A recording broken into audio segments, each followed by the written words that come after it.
Hi, this is Cheryl. I'm going to be talking about Turk's cap tonight. This is one of the plants that has definitely lasted and done quite well this summer throughout the drought.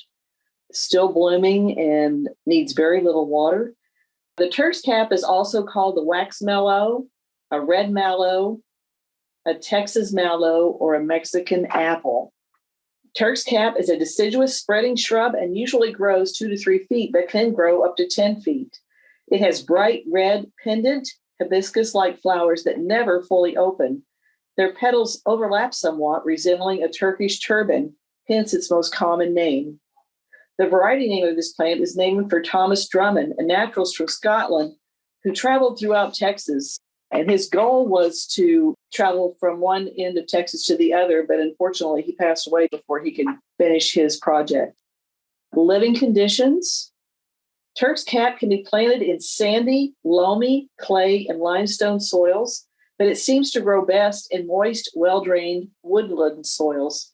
It is very heat and drought tolerant once established and is a Texas native superstar. It lives its best life in part shade to shade, but can grow in full sun.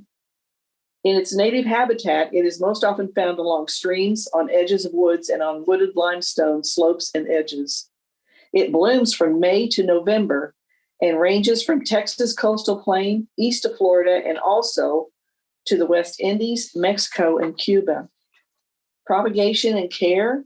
Turk's cap is very easy to propagate by root division, seeds, or softwood cuttings. If you want to keep it at a desirable height and shape, you can prune it back after a couple of years. It will bloom even when it's cut short. It's a magnet for hummingbirds, butterflies, moths, birds, and mammals. In Mexico, its flowers have been used in a decoction to treat inflammation of the digestive tract and as a menstrual aid. The leaves can be used as an emollient. Young leaves can be steamed and eaten like spinach, and I have not tried this yet. That's on my list. The fruits can be eaten fresh, dried, or made into jelly, and the flowers can be dried and made into tea. So almost all of the plant can be used for one use or another. 5 reasons to grow Turk's cap. It provides reliable blooms from late spring through fall. It is one of the few plants that blooms prolifically in part shade.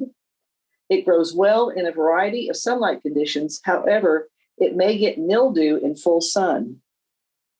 It provides food for pollinators and wildlife, and it's a butterfly host plant for Turk's cap white skippers and glassy winged skippers. And that is all I have for Turk's cap. There are my references. Thank you. Thank you. My Turk's cap has done great this summer, but it is in pretty heavy shade, so I guess that probably helped it out. Yeah, and we'll have a lot of Turk's cap for sale at the plant sale.